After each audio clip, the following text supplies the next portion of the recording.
1 second.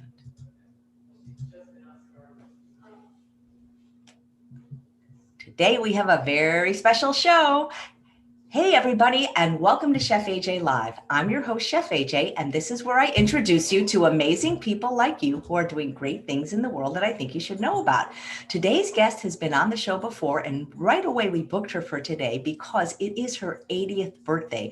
And you're going to see what 80 looks like when you've been following a health promoting diet for over 50 years. And she's going to talk about something I've never heard of. It's on her t-shirt about being a yucky vegan. Please welcome back to the show, Dr. Betty. It's so nice to see you, and happy birthday. Oh, thank you so much, Chef AJ. I appreciate that. I am having a happy birthday. Well, it's such an honor that you're spending part of your day with me. Do you have any other plans for your 80th birthday? Just to be alive. That's a good one. It's a plan. By now, I'm so used to feeling just absolutely wonderful. Every day, I'm ready.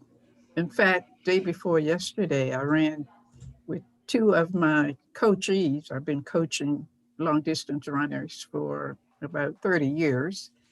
And we did a 30-mile run. And it took us about 12 hours because we took our time. And that was the day before yesterday. And yesterday, I'm out shoveling snow and playing with my two little neighbors next door who are 6 and 8 years old. And we did all kinds of things, including a little bit of shoveling. So I'm just happy to be 80 and to be able to do those kinds of things that I love. Well, you certainly don't look or act 80. Do you have longevity in your family, or do you think it was your... Not really. Not really. It had nothing to do with genes for me. My parents were ill. They had conditions, cancer, and high blood pressure, basically due to lifestyle. And I decided a long time ago not to go down that path.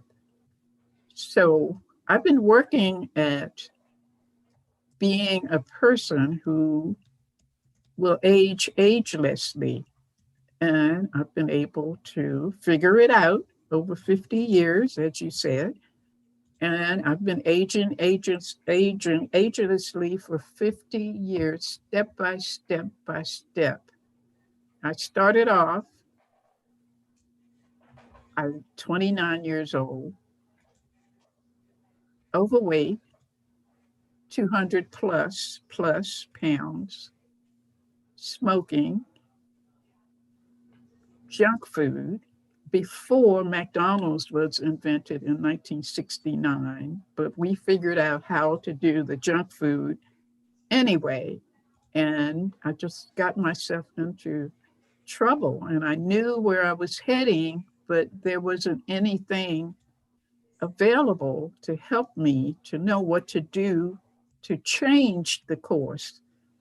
So what happened was I was just very lucky to turn on the radio one day and heard this wonderful doctor, Dr. Gabe Merkin, who talked about, here's how you take better care of yourself. And he said, you should eat fruits and vegetables and whole grains and beans and seeds and nuts. And every now and then, and remember this was the early 70s, early now and then, eat animal protein. Well, he changed that along the way, and I even changed it even more along the way. So I became a yucky vegan.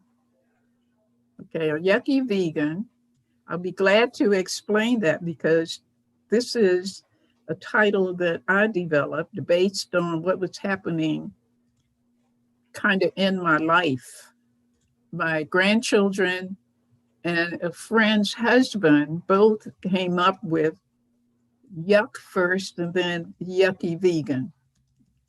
So my friend's husband was probably 400 pounds and smoking, and he needed to really take better care. The doctor said, you're headed for diabetes, you're heading for this, that, and the other thing. And she finally, well, she was into my way of eating, and I'm on this path now. This was some years ago. And I was shared with her some of my organic whole food soup. And she went home, took it home with her, and served it to her husband and said, Dr. Betty said that this will really help you to get on a better path so that you will not go over the line to become diabetic. So he was a nice guy. He sat down, she served him. She sat across from him and he spooned the first spoonful into his mouth and spit it out and said, yuck. He hated it. He absolutely hated it. And she called me up crying. And I said, well, don't cry. Try to figure out what he likes and try to put things in it that you know are healthier. And maybe he will, and you can make your own. And yuck stuck. So we call this my way of eating yuck. And over time, she was able, he loved hot peppers. She was able to put hot peppers in his dishes, and he started loving, and he was started asking for more. And what happened was he had chest pains one day. This was maybe 3 or 4 months after starting eating the yuck. 3 or 4 months, he was taken to the hospital and put in a surgery because he had a triple bypass because he had really blocked his coronary arteries. And the doctor talked to him to say, well, but you aren't eating all of the junk that would give you the saturated fat in your arteries. So he told the story and said, well, I just got started on it and it's been 3 or 4 months and I'm feeling much better. I've lost some weight and now I'm ready to start a walking program to go along with my yuck. And that's what he did. He started walking. He stopped smoking. And I give his wife a lot of credit because she hung in there with him. She was a long distance runner, as I was, marathon runners. And we used to run together, although she was much younger, about 25 or 30 years, and she was much faster. But we used to run together and we used to chit chat. And she would tell me how she was preparing his food and all. And he is now walking. It's been, I think now it's been maybe about 8 years. He's no longer overweight. He's still not smoking. And he's not eating junk food.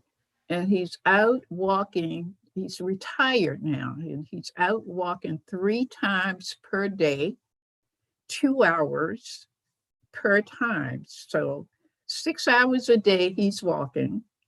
And on the weekend, he even walks more. He doesn't run, but he walks more. And when his wife comes home from work, my friend comes home from work, he asks her to come out and walk with him even some more. So he got a wonderful bill of health from his doctor. He really changed his entire life around. And that's the yuck part of Yucky Vegan. I have 2 grandsons, and when they were born, I decided to give up most of my work and everything to take care of these wonderful little angels. We were very lucky that my daughter got married late, at 37, had the first one at 40, had the second child at 41.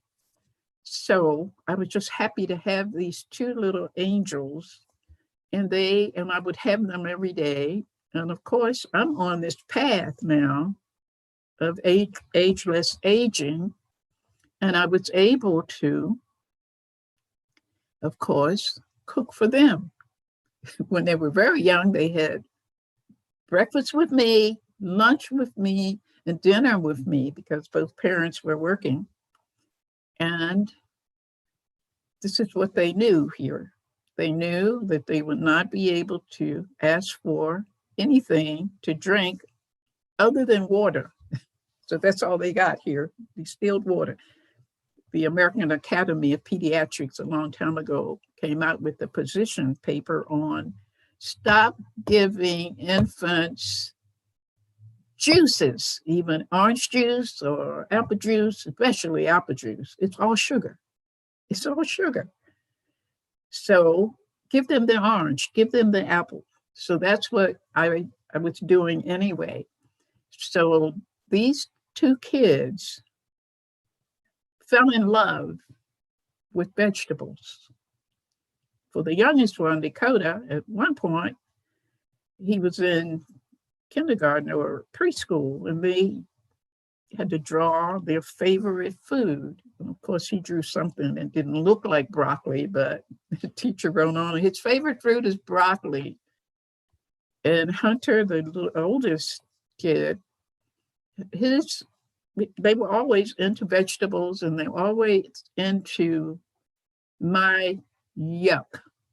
So I would mix all kind of vegetables and serve them in different kind of ways. So there was a yuck stew, there was a yuck soup, there was a yuck sandwich. And one day we were talking about it around the table. And that's how yucky vegan came up. We are yucky vegans. And they were young, very young. We are yucky vegans because we talked about nutrition and food. They asked me one day, where does BM come from? How does it get into the body? Which opened up all kinds of opportunities to share with them how the body has been organized and how what you put in your mouth and you chew it and you swallow it. And we talked about what would happen to the food once it gets down to the stomach and all of that. So they learned, they were able to put together nutritious food and health, at their developmental level at such a young age. So they know when they come over to my Lee, they called me my Lee, my middle name was Lee, and I called them my Hunter, my Dakota, and they called me my Lee. And now they are 13 and 15. So they are moving away, of course, from that supervision, 100% supervision. So I'm interested to see where all of this comes out with them as they get older and older. But I know that at their home, they do a lot of fruits and vegetables and not very much kind of junk food. So after that, yucky vegan stuck. So yes, I am a yucky vegan. And a yucky vegan has a fitness age about 25 years younger than the chronological age. Okay, that's one thing. And another thing is a yucky vegan has a resting heart rate of 29 to 31 beats a minute.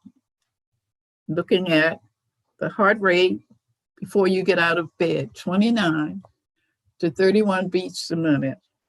A yucky vegan has a blood pressure that is usually 106 over 72 on no medication.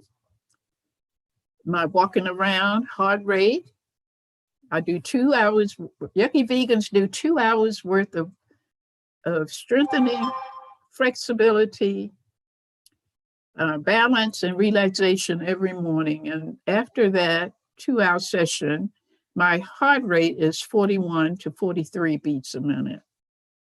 Because my heart is so strong, it doesn't have to beat as rapidly as someone 80 years old. A yucky vegan, this is interesting, a yucky vegan has bones in the femur bones that can be verified by X-ray with bones at 80 years old, still very much building up faster than they break down. But you know, your bones, when you're born, your bones build up faster than they break down. And then as you age, it kind of levels off. And then once you get to a certain age, your bones break down faster than they build up. And that's why as you age, your bones are weaker. You are weaker. For me, my bones on X-ray are still, at least my femur bones on X-ray are still building up faster than they're breaking down. Another thing for yucky vegans, for me, the red blood cells.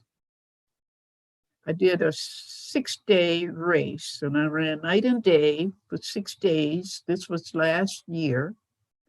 This is 21. So this was year before last in Florida. I ran 6 days and 6 nights without a break, actually, on 40 minutes of sleep total. And I never had muscle cramps or anything like that. I never went into the medical tent. For these long races, they always have doctors on duty and PTs on duty and massage therapists on duty. And I never went there. Someone asked me, how come you never go I don't need to go into the medical tent. But what I do is I'm in touch with my medical team. I'm a Kaiser person, Kaiser Permanente, and I get blood work before I do these races, maybe a month or two before, and I get blood work after, a month or two after, to make sure everything is back within normal limits. In this particular race, I got the blood work done. My primary called me and said, I need to see you. You need to come in because your red blood cells have thickened. So I did. I went in and she said, I'm going to send you to the hematology oncologist because that's what we do when red blood cells thicken. Okay. And I went to see the hematologist. And she did all kinds of tests, and everything was within normal limits. And this is all in my record at Kaiser. She said, I can't know what's going on with you, but I do know from your chart and your record that you've been running for 40, 50 years, and you're a long distance runner. And I said, yes, in Runner's World, I had the opportunity to have them take a look and tell me about how many miles I have run over all of these 50 years, and it's well over 100,000 miles. So I told the doctor, well, I understand I've run over 100,000 miles. And she said, the only thing that I can see is the reason for your red blood cells thickening, because of that's where the energy is because your body compensated. There's nothing wrong with you. The only thing is you needed more energy because you were running night and day for 6 days and 6 nights, basically without a break, and your body compensated. So it thickened your red blood cells. So that's why you never had any muscle cramps or anything during that race. So there is no medical information about any of this. So I can't, I have no category to put this in. So what I'm going to do is put a note in your chart, just what I just said to you. So yucky vegans, if you are a yucky vegan and you do everything possible that you can do lifestyle wise with nutrition and movement, those are the kinds of outcomes you can have. Now, I'm 80 and I started this on this path to ageless aging when I was 30 years old. And I know some of you are much younger and can get started early on, and others will get started a little bit later, and others even much later. Whatever you do by way of nutrition and movement, whatever changes you make they do make a difference. Everybody's not going to be able to have their red blood cells thicken or their bones to continue to be strong. I don't expect for everybody to do that. I expect that if you're able to take some steps, step by step, and make some changes to your lifestyle, you can do so much, because it all counts. You can do so much to avoid certain diseases and conditions, because you know now lifestyle is part of what even the medical doctors are looking at, to say you can dodge becoming diabetic if you are now pre-diabetic, if you do this, that, or the other with your nutrition and with your movement. So I want to encourage people to take some steps. Just because you may be in your 60s or in your 20s, whatever steps you take will definitely make a difference and will be a positive. So basically, that's how the yucky vegan name was born. And that's basically how my outcomes have been since I've followed Mother Nature's wisdom to take charge of my lifestyle. So I just want to encourage you to take these steps. And AJ, I want to go back and talk about gorilla. Okay, there are two cool things that I know and I love about gorillas. And I have this little competition going. The first person who can come up with those two things that I love about gorillas first will actually win a $50 Amazon gift card. But you have to come up with the two specific things. And I've already mentioned them when I talked about this yucky vegan. And I'm going to continue mentioning them in different kind of ways. And you just have to listen and try to figure it out if you're interested in going for this wonderful $50 Amazon gift card. Okay? So, and AJ, I want to also say that it's okay to, if anybody's got questions. Right. So there's a lot of people already guessing. So probably we should wait and announce the winner afterwards, because we'll have to check the chat boxes. Oh, good. So many people are playing along. So, okay, and that's so great. Nice of you on your birthday to be the one giving the present. Oh, because I mean, that would be a gift to me if people take at least one thing away from what I'm saying today and make a change in their lifestyle. Now, that's a wonderful birthday gift. I want to inspire people to do that because it really, really works. I didn't become a yucky vegan at 80. I started way back, going step by step by step. And the other part was educating myself. I had no clue about nutrition or movement until I heard Dr. Merkin on the radio saying diets don't work. They just don't work. they are they were made to fail. You can't just do a diet and then think you're going to be healthy. Number one, you can't stick to a diet. You cannot. There's no way to stick to a diet. Most people, maybe 1% of the people in the world who've been on a diet are now still on that diet 10 years, 50 years later.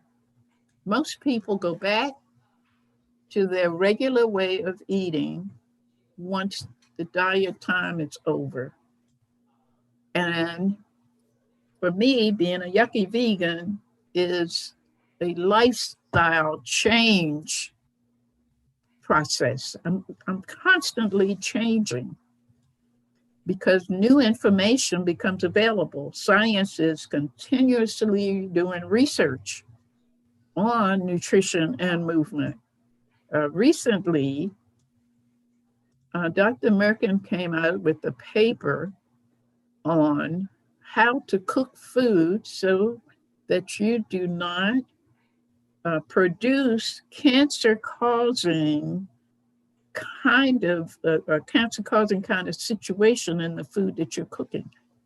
Now, growing up in my family, one of 6 children, we did a lot of barbecuing outside, which was great.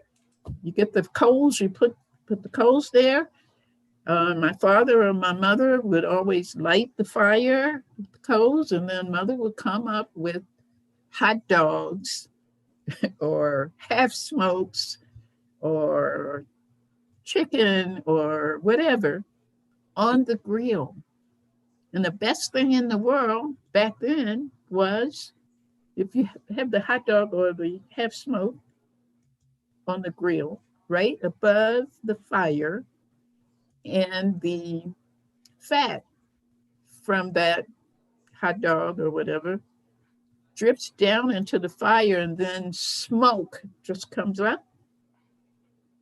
That's cancer causing. And back then, no one knew that. Research over the years finally came out with a position on how to prepare food. So for me,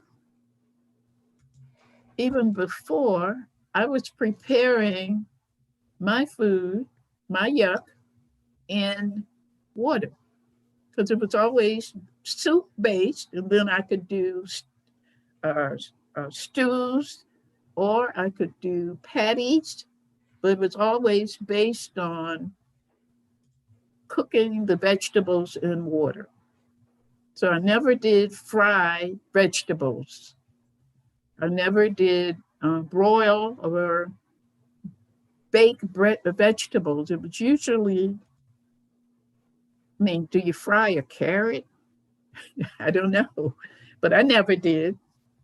So now they understand there is a distinct correlation between how you cook your food and how cancer can be developed. That they can look at under the microscope and see cancer cells. So you don't want to create issues when you don't have to. You got these wonderful fruits and vegetables, and they're saying eat them as closely to how nature made it as possible, which is basically what I do.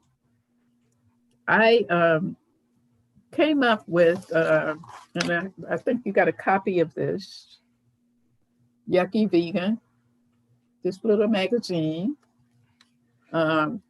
Beyond Vegan all the way to Yucky Vegan. And it just tells the story about how all of that happened. And I educated myself. I needed to find out about the recommended daily allowance. If you don't know about that, it's lots of information, good, very good information from sources you can trust on the internet about the recommended daily allowance of USDA. Go to that website and find out what you need to be healthy every day. They come out with trying to help people. Physicians Committee on Responsible Medicine came out with a publication called the Nutrition Rainbow. And you can see what you need to eat color-wise to make sure that you cover all of the nutrients that you need on a daily basis. You can make it a habit. For me, there are certain things that I eat every day, no matter what. It's just a part of what I eat. For example, I eat broccoli. I love broccoli, and I could do cauliflower or whatever, and cabbage and whatever. But broccoli is my favorite. I eat broccoli every day. Every morning, I eat broccoli, and the reason why is because I don't eat any dairies, no dairies, and I need more calcium, I'm thinking, to meet the recommended daily allowance for calcium. So I eat broccoli. And then I also eat celery every day. These are things that I eat every day.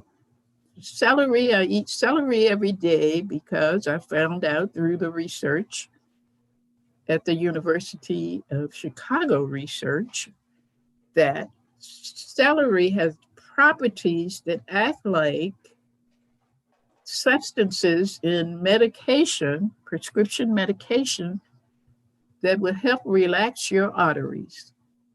Well, celery does not have any, it just doesn't have any side effects. So I love celery, so I eat celery every day. Something else I eat every day is chia seed. What I do with chia seed, I eat at least, for me, 3 or 4 tablespoons full of chia seed in different kind of versions of chia seed every day. Chia seed has a multitude of vitamins and minerals and antioxidants and protein and you name it. It's almost the perfect food. So I eat chia seed and I eat flaxseed every day. And in the morning, first thing in the morning, I have to tell you that I only sleep 4 hours a night. For the last 30 years, only 4 hours a night. And I've been in sleep studies, and they found out that I go into rapid eye movement sleep immediately. I have the brain electroencephalogram hooked up to me at these sleep studies. And I go into rapid eye movement sleep, very deep sleep immediately, stay there really out for 4 hours, and then come up just very, very, very, very fast once I'm done with the rapid eye movement sleep. And most people take 3 hours to get to that deep sleep and a couple of 2 hours to get up. And they stay there for 4 hours, and they're thinking they're getting 8 or 10 hours of sleep. But the sleep that I get is always very quickly into the rapid eye movement sleep. So I don't have to struggle to get there. So I only sleep 4 hours a night. And it's been verified that I'm not sleep deprived. And they think that that's one of the reasons why I can run night and day without a break. But I eat enough foods, enough chia seed, enough flax seed every day, you know, and in the morning, I wake up usually at 4 in the morning. That's when my day begins. And what I do is I peel ginger and turmeric. Turmeric and ginger are in the same family. If you have arthritis, please, if you have arthritis, you do not need to take Advil if you get yourself on a regimen where you eat ginger and turmeric and cumin every day. So I peel maybe 2 or 3 thumbs worth of ginger and I put it in a strainer and maybe a little finger, half of a little finger of turmeric in the same strainer and cumin seeds, I don't know, maybe a half teaspoonful. And then I put the strainer, I have a little teapot, and I put the strainer in the teapot with distilled water, and I just let it seep for a while. It gets warm, and I let it seep for a while, and you can see how strong it may be because the turmeric will color it yellow, and you want a light kind of yellow. And then I sip it. So all day I'm pouring, and I do distilled water. I don't do other kind of water. I don't trust other kind of water. USDA does not regulate any kind of water except for the distilled water because the researchers use distilled water. And they have to know what they're doing if they're doing research that is going to be, um, used to change whatever out there in society as far as food goes. So I sip this concoction every day, every morning, and I keep pouring more water into the teapot and let it seep some more. And then a couple of hours later or whatever, there I am pouring it in my teacup and drinking it. So I'm sipping it all day. And I even use this as I'm running. Okay. So it helps me in more ways than I know. Okay. So that's another thing about me as a yucky vegan. There are certain foods that I eat every day, no matter what. And I talked about broccoli. I talked about celery, apple, bananas, and kale. And here's what I started doing with kale and with green uh, vegetables. I started making what I call antioxidant stock. You can buy chicken stock or beef stock or vegetable stock at the supermarket. Well, I make my own stock. And I'm usually at the grocery store at least 5, 6 times a week because now I know exactly when fresh things are coming in the back door and when they will have fresh whatever out on the floor where you select your vegetables and fruits. So what I do is I go and I take a look and whatever looks good or whatever is fresh, and I developed a relationship with the produce managers of the at the organic markets. So when they see me coming, they know I'll have a bunch of questions about where did this ginger come from? Take a look at this ginger. I call this guy at one of the markets Rembrandt because he had such a way of displaying the food like it's a work of art. So I call Rembrandt, look at this. This ginger has mold. And he said, no. I said, yes, look at this. And mold has microscopic roots. So if I cut this part off, showing the green mold, I don't know if it's still under here microscopically. So I don't know where this ginger came from, but it needs to go back to wherever because it's probably too old. So next time I go into that supermarket, they've got wonderful ginger. So that's how I, as a yucky vegan, I want the freshest.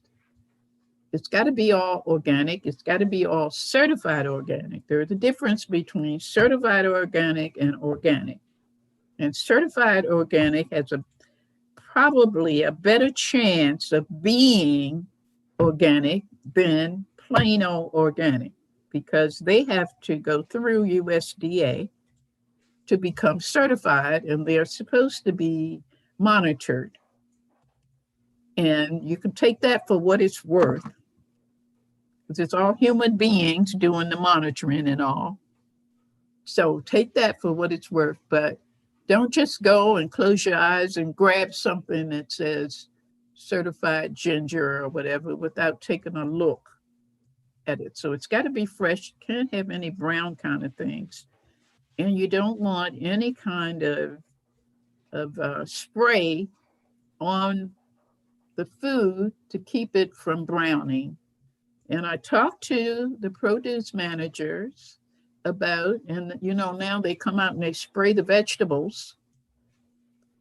Certain vegetables they want to spray to make them still look fresh and all. And every now and then I ask them to let me see what they are spraying with and how they prepare the spray. Now there is one supermarket in my area, and I'm in the Washington, D.C. area, and I don't know if this supermarket is nationwide. I don't think so. But every time I go in and check, they have water that is sort of like distilled water that they're filling their spray bottles that they come out to spray the lettuce or whatever with. So I kind of trust them more. And these are things that you can do beyond just buying and eating organic fruits and vegetables or being a vegan, to just make sure you're kind of checking behind other human beings who are known sometimes to take shortcuts. And when you're talking about food, you do not want shortcuts. So what we will do, what I recommend that you do is to educate yourself on all of these things that I'm talking about. In the little magazine that you received, you will see charts that I got from USDA and other sources to talk about how food is laid out, and this matrix talks about all of the categories of food: water soluble vitamins and fat soluble vitamins and antioxidants and the two types of minerals. So if in the first category you would have, like, for example, fat soluble vitamins. In the second category, the best food sources. In the third column here, the health possibilities. So you could take this information. You don't have to take the book to the supermarket, but take this information. And if you know that you're struggling with high blood pressure, for example, look over at health possibilities and see if it's listed somewhere for any of the vitamins, minerals, or antioxidants.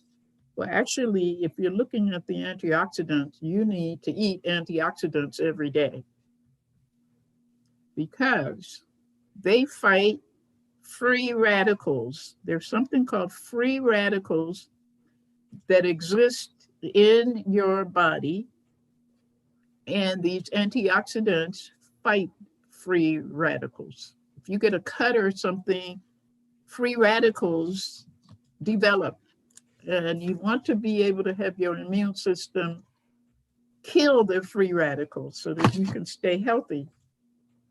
So read down all three columns as you're making your shopping list. So you know what you need in column one. You know what the best food sources for that, vitamin or mineral, in column two. And you know what research says, or research that you can respect says about the health possibilities. So it makes it very, very easy to make a shopping list. Everything is really laid out. And as I said earlier, the Nutrition Rainbow document that comes from Physicians Committee for Responsible Medicine, you know, they've got the rainbow there in a one pager, and it makes it easy for you. So that's what I do. So, Dr. Betty, I have the PDF, but I couldn't distribute it because we don't know who these people are. Do you have a website or an email where they can get it? Do you know what I'm saying? Because I don't know who's watching at any given moment. Oh, I understand. Oh, I didn't know that. Yeah, because I can't really attach a PDF to the show notes in YouTube. So is there a website? I mean, I can send it out to my mailing list, but not everybody that will watch this show live or in playbacks on Facebook and YouTube. Okay. You know. Okay. I have given my email address, and I think you said that my whatever it's called, my resume would be part of something that you would. Right. So that's in the show notes. So what I'll do is I'll direct people, if they want a free PDF of this wonderful magazine, that's where they can get it. Thank you. Exactly. And then there's another part of that I wrote recently called Nature's Encyclopedia for Nature's Encyclopedia of Nutrition and Movement, which is an encyclopedia saying everything that I'm saying, plus about how to get on nature's aging path as you begin to age and have outcomes, possibility of outcomes, the way that I've lived my life. Okay, so that's available also. So people can email me and they can ask, and I'll be glad to send it. It's all on, it's all digitized, so I can just send it back. I want to talk about one other thing. I don't know. You have to tell me about time, AJ. Yeah, we're okay. Let me know when you want me to start reading some of the gorilla answers. Oh, okay. Let me talk about this first, and then after that. Looking back on where I started and when I started in 1969 to make this change, I didn't know what I was doing, but I'm looking back on it now. And at first, I was an emotional eater. Like somebody said, today is your birthday. You want a birthday cake? No, I don't want a birthday cake. Because to me, that's being an emotional eater. And I'm really strict with this. I'm really, really strict with my nutrition and very serious about it. And as a non-vegan, I was an emotional eater. You know, way back when, before McDonald's, if I ran into a supermarket and I saw a bag of Lay's potato chips, that was the potato chip in this metropolitan Washington area, greasy and salty. I couldn't get out of the store without having a bag or two. In fact, they had an advertisement that said, I bet you just can't eat one. They went, they really meant you can't eat just one potato chip. For me, I bet you I couldn't eat just one bag. You know, I wasn't hungry. I wasn't starving. I was just emotionally attached. So what I did was I went to the next step. So, which I'm still emotional. I'm vegetarian now, and I'm still eating cheeses, and I'm still eating seafood. But I cut out all of the, you know, the red meats. So I call myself a certain type of vegetarian, but I'm still emotional about eating. My taste buds were still just very much in charge of my eating. And then I became a vegan. So I cut out the cheeses, or I cut out, you know, the animal, everything. And I'm a vegan, but I'm still emotional. So as a vegan, I'm saying, I want food that tastes like or try to mimic what I gave up. Okay, so I gave up hamburgers. So I'm looking for a bean burger that mimics a hamburger. And then I started looking at the ingredients. It had so much junk to make it taste like a hamburger that I'm saying to myself, you do not want to really eat that. So it's still about emotional eating.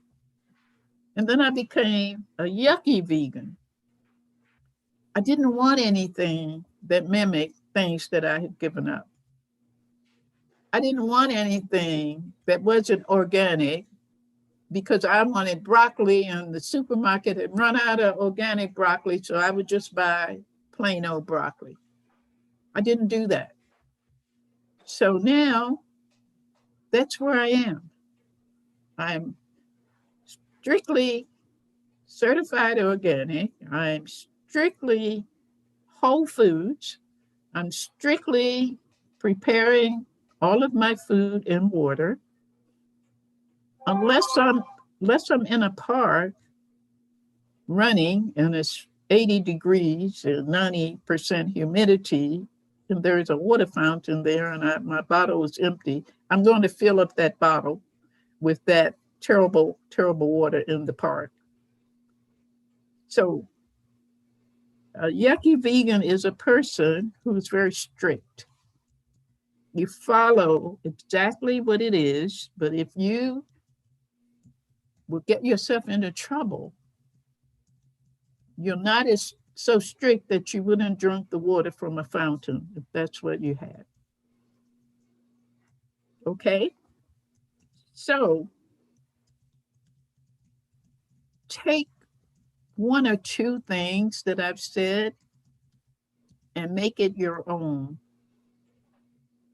And I believe that it will help you to take other steps. Know that there is something called emotional eating and functional eating. Before you put anything in your mouth, ask yourself, how will this food function in my body? Will it build it up or will it tear it down? And just say that to yourself. Your mind is listening. And at some point, you are going to be able to say, that food over there tears me down, the doctor told me. So take what you can and use it. Okay, AJ. All right, so I'm going to put my, oh, you're so welcome. Let me put my glasses on and tell you what some of the answers were. Or first, I just want to quickly thank Judy for her super chat donation. Thank you so much. And remember, guys, if you want the free PDF of Dr. Betty's magazine, we put her email in the show notes. So let's look at the gorilla answers. I have so many comments today, but I have to find them. Ba-dum-bum. Hey, just while I'm looking for the comments, Betty, is Dr. Merkin still alive? And have you ever been in touch with him to tell him that he is the reason? Absolutely. Absolutely. He lives in Florida now. And his website is drmirkin.com. He has a free newsletter. Just email that, drmirkin.com, and he will put you on the list. He has a website with categories like nutrition and movement, and I don't know, 5 or 6 different categories. And what he does is he reads the medical journals, many of them from outside of the country and inside of the country, and he translates them into lay language. So he has a hodgepodge of different topics that you can click on and read about anything. And he's done an awful lot about the COVID-19 and that pandemic. And he lives in Florida now. He used to be in my area, and at some point he became my doctor. And he was a marathon runner. He was a Harvard guy in Boston. He was a marathon runner. He ran himself into the ground with his poor knees, so he's a bicycle rider now. And he's a wonderful, forward-thinking doctor who wants to provide a service about fitness and nutrition to anyone who is interested to contact him, on his website, sign up for his newsletter. His wife, Diana, is a dietitian, and she has a hodgepodge of recipes that she has developed over time. And they are wonderful people. So yes, Dr. Merkin is still around, and he's plant-based, right? Pardon me? He's plant-based, right? And yes, he is, but this is a great, I'm having a discussion back and forth with him now about he's plant-based, and he's on his way back to eating seafood. Ugh. Well, then I was going to ask him to be on the show, but not if I get a lot. But that may be good for him to explain why, so people will understand if they get to that point, or maybe they're at that point where they've given up everything but seafood, because the argument he has doesn't work for me. It doesn't make sense. Well, I went to his website and the recipes had seafood in it and like half a cup of olive oil. So anyway, today's about you. So here's what people have said about you. You asked for 2 things about gorillas. So if any of these are correct, we'll go in order and they can win the prize. Aditi said gorillas are vegans. Wendy said they eat plant food. They move for hours every day. Jane said eat plants and listen to their body. Nancy says gorillas are vegan and strong. That's it. 2 cool things about gorillas. She said, what did she say? She said gorillas are vegan and they're strong. Okay, that's it. Because people think that vegans are not strong. They don't think that I should be running the way I run. But I'm strong enough to do it because I'm vegan.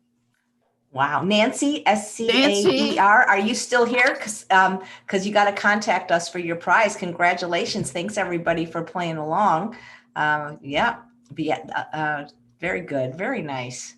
Oh, good. Please, Nancy, You've got to get to me. Yeah, some of the people had it, but they said it later. So it was really who said it first. So That's right. congratulations. Exactly. Yeah, I hope she's still watching, or we'll see this to get to us, but we'll save this chat just in case. Well, gosh, Okay. so let's see. Should I schedule you now for your 81st birthday? Oh. Anyway, Well, I hope to still be out here doing what I'm doing. well, I I'm appreciate also a Tai Chi person, and I'm also teaching deep water running, and I'm also preaching veganism, yucky veganism. Well, heck, to with only 4 everybody. hours sleep a day, you got a lot more time than most people to do I this great know. work. Yeah. Exactly. Yeah. My best time is 4 a.m. to about 8 a.m. Yeah, that's incredible. That you are just such an inspiration. Thank you so much for coming back on, Dr. Betty. Oh, thank you for having me, AJ. It's a great pleasure. The pleasure is mine. And thanks to all of you for watching another episode of Chef AJ Live.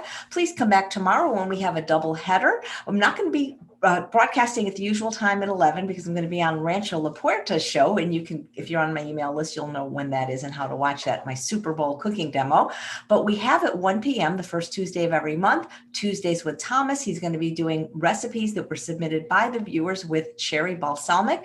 And at 3 p.m. we have Erica Nedley, who's the wife of previous guest, Dr. Neil Nedley, who's going to be making some amazing recipes. Happy birthday, Dr. Betty. Enjoy the rest of your day. Thank you so much. My pleasure. Take care.